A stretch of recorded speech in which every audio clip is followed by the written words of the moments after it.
এই রবীন্দ্র নজরুল সন্ধ্যায় আমাদের নিবেদন গল্পে ও কবিতায় রবি ঠাকুর।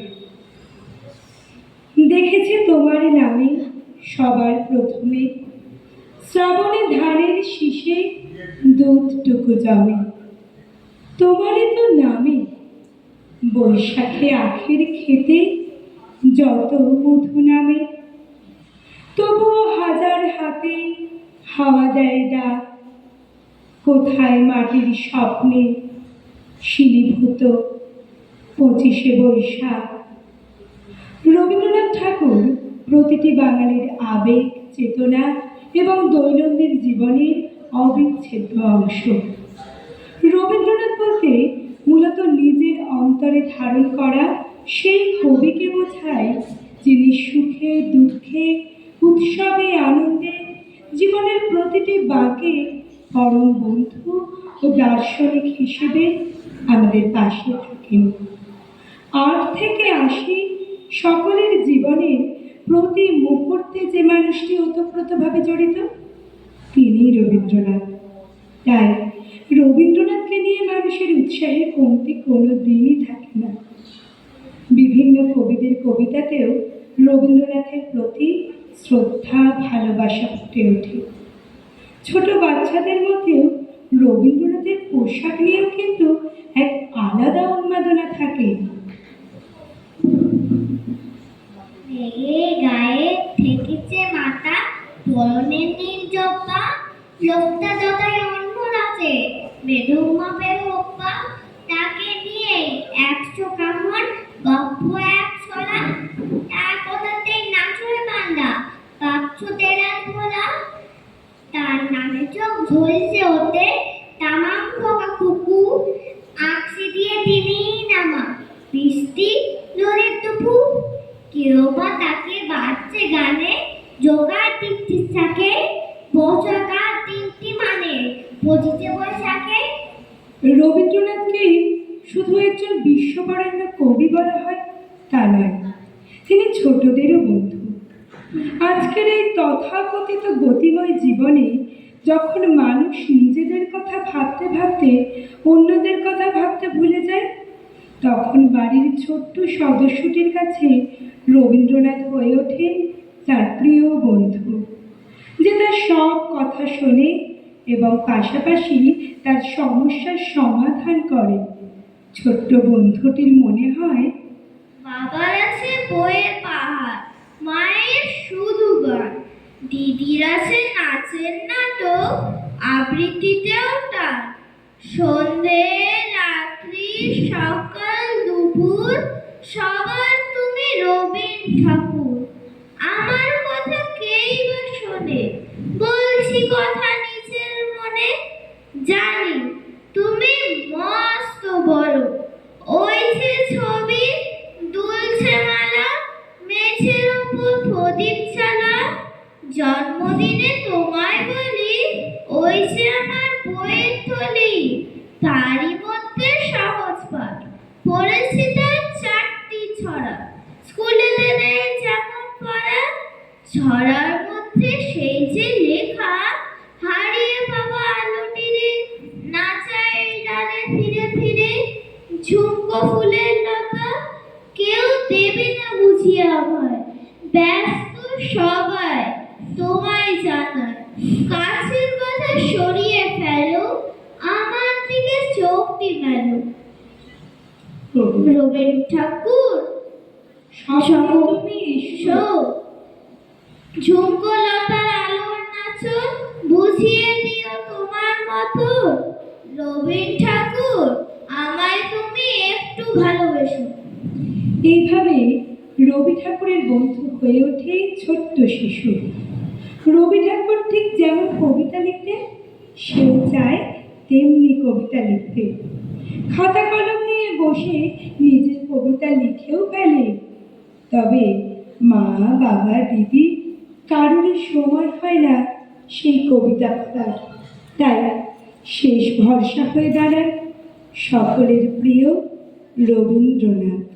জানো মা, আমি না কবিতা লিখেছি, তোমরা পড়বে কি তা? মায়ের কাছে গিয়ে খাতা মেলে ধরে ছোট্ট অপরাজিতা। রাগী চোখ মেলে মা তাকে বলে, মাথা কি খারাপ হলো? ছাইপাশ সব না লিখে বরং অঙ্কের খাতা খোলো। গুটি গুটি পায়ে গেল সে বাবার কাছে। কবিতা লিখেছি। ও বাবা, তোমার দেখার সময় আছে? মুখটি না তুলে বললেন বাবা, কবিতা লিখেছ? বেশ, পড়ব তো বটে, আগে খবরের কাগজটা পড়ি শেষ। অগত্যা গেল দিদিটির কাছে। ডাকলো সে, দিদি আয়, দেখ না কেমন ছবিটা এঁকেছি ছোট্ট এ কবিতায়।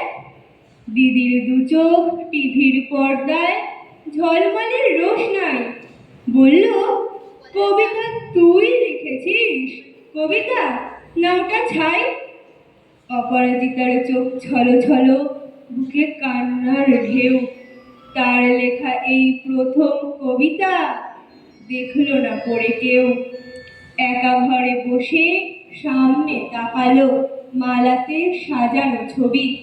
স্নিগ্ধ দু চোখে রয়েছেন চেয়ে সহজ পাঠের কবি। কবিতার খাতা মেলে সে ধরলো, ঠোঁট দুটি থরো থরো। বলল, ঠাকুর কেউ না পড়ুক, তুমি এ কবিতা পড়ো। কি জানি কি করে কি যে হয়ে গেল, এ কথার সাথে সাথে রবি ঠাকুরের মালা থেকে ফুল ঝরলো সে খাতাটিতে। মনে হলো তার সামনে দাঁড়িয়ে বুঝি রবীন্দ্রনাথ। মাথার ওপরে রাখলেন তার আদর মাখানো হাত। এভাবেই নিজেদের জীবনের সঙ্গে অঙ্গাঙ্গিভাবে জড়িত আমাদের রবি ঠাকুর। ছোট্ট শিশু ধীরে ধীরে বড় হতে থাকে, নিজেই যেন সেই রবীন্দ্রনাথের সাথে একাত্ম হয়ে যায়। জীবনের প্রতি মুহূর্তে সে চায় রবি ঠাকুরের মতো হয়ে উঠতে। রবীন্দ্রনাথ যেন তার সারা জীবনের সঙ্গী হয়ে থাকেন। নিজের কাছে যখন থাকি একলা, ভীষণ একা, জল ভরা চোখ, ঝাপসা ধূসর, চায় না কিছুই দেখা। উদাস মনে ভিড় করে রোজ হাজার রকম ইচ্ছে। কেউ মারছে, কেউ ধরছে, কেউ যেন ছাদ পিটছে। প্রথম মনের টুকরো যখন লুকিয়ে ঢোকে ঘরে, রবি ঠাকুর বলতে তখন ভীষণ ইচ্ছে করে। আবার যখন দিক ভেসে যায় প্রবল জলস্রোতে, তখন রোজ ইচ্ছে করে রবি ঠাকুর হতে। পূর্ণ চাঁদের মায়ায় যখন জ্যোৎস্নাধারা ফোটে, ইচ্ছে করে ঠাকুর যেন চাঁদ হয়ে রোজ ওঠে। দিবস রাত কবির গানে ভুবন ভরে যাক, ইচ্ছে করে ঠাকুর যেন সারা জীবন থাক।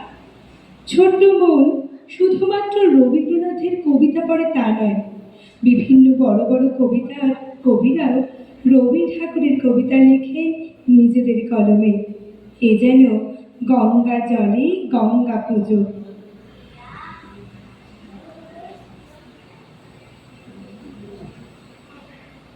কেয়া পাতার রঙ্গ বলে তাল লেগে ওই খাতে, ফাঁসিয়ে দেয় কোন ছেলেটা টেপাং ধরে মাঠে।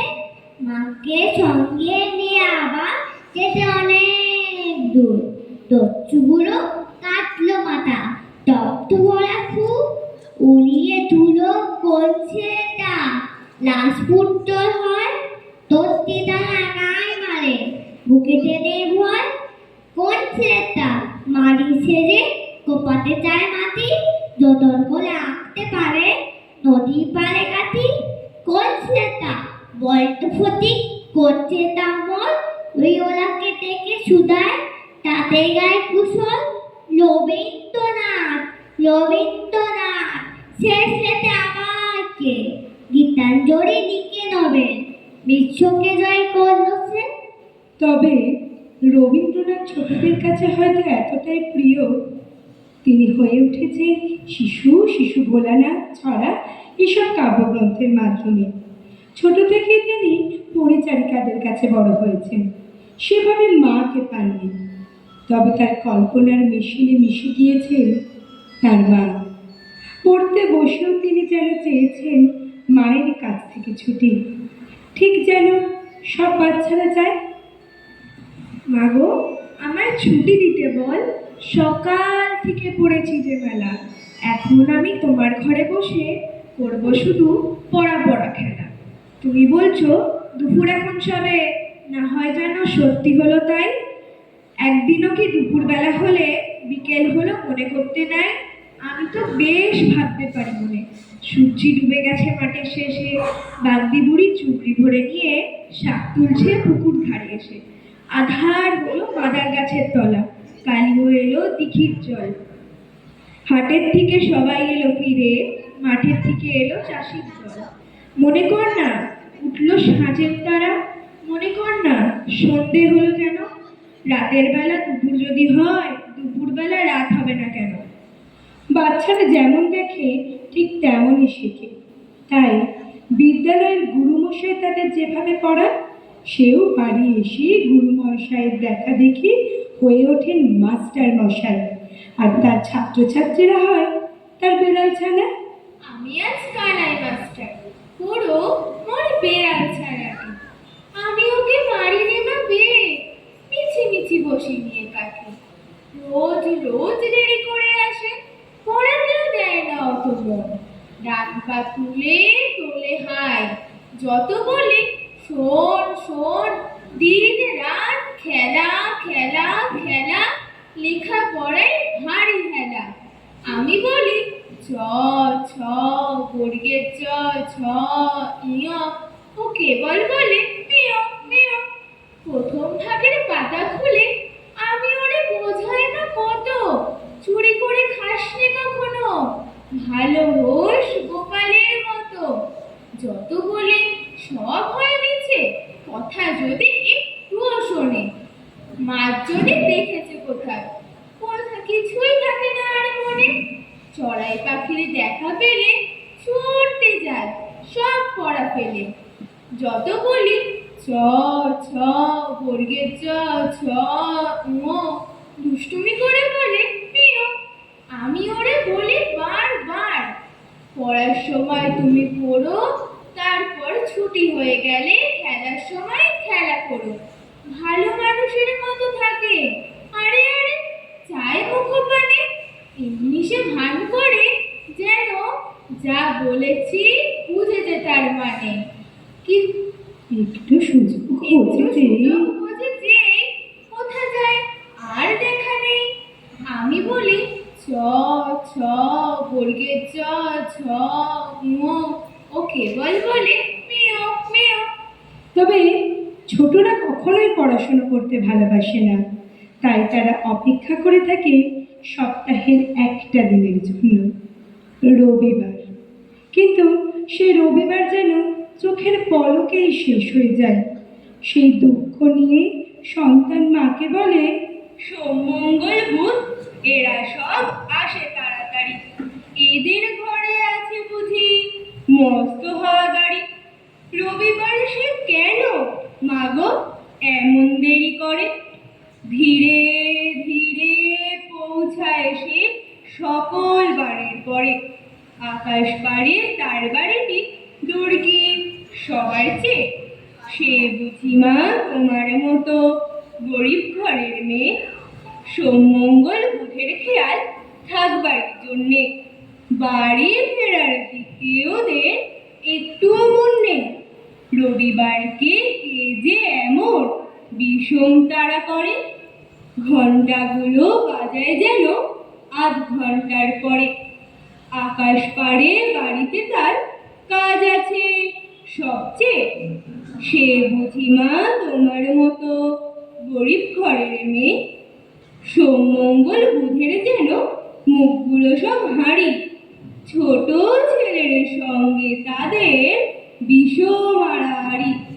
কিন্তু শনির রাতের শেষে যেমনি উঠি জেগে, রবিবারের মুখে দেখি হাসি আছে লেগে, যাবার বেলায় যায় সে কেঁদে মোদের মুখেছে। সে বুঝি মা তোমার মতো গরিব ঘরের মেয়ে? আর তার এইসব দুষ্টুমি দেখে মা যখন তাকে ভীষণ বকে, একরাশ অভিমান বুকে নিয়ে সন্তান তখন মাকে বলে, তোমার কাছে আমি দুষ্টু, ভালো যে সবাই। মিত্তিরদের কালু নীলু, ধারি ঠান্ডা কভার। জ্যোতিষ ভালো, সতীশ ভালো, নেড়া নবীন ভালো। তুমি বলো ওরাই কেমন, ঘর ঘরে নয় আলো। মাখন বাবু দুটি ছেলে, দুষ্টু তো নয় কেউ। গেটে তাদের কুকুর বাঁধা, করতেছে ঘেউ ঘেউ। পাঁচ কড়ি ঘোষ লক্ষ্মী ছেলে, দত্তপাড়ার গবাই। তোমার কাছে আমি দুষ্টু, ভালো যে আর সবাই। তোমার কথা আমি যেন শুনিলে কখনো, জামা কাপড় যেন আমার সাফ থাকে না কোনো। খেলা করতে বেলা করি, বৃষ্টিতে যে ভিজে। দুষ্টুপনা আরো আছে, অমনি কত কি যে। বাবা আমার সেও ভালো, সত্যি বলো তুমি। তোমার কাছে করেননি কি একটুও দুষ্টুমি? যা বলো সব শোনেন তিনি, কিচ্ছু বলেন না গো। খেলা ছেড়ে আসেন চলে, যেমনি তুমি ডাকো। এভাবেই সকলের শয়নে স্বপনে জাগরণে মিশে থাকেন রবীন্দ্রনাথ। তাই কবির ভাষায়, তোমার পায়ের পাতা সবখানে পাতা, কোনখানে রাখবো প্রণাম। নমস্কার। নমস্কার।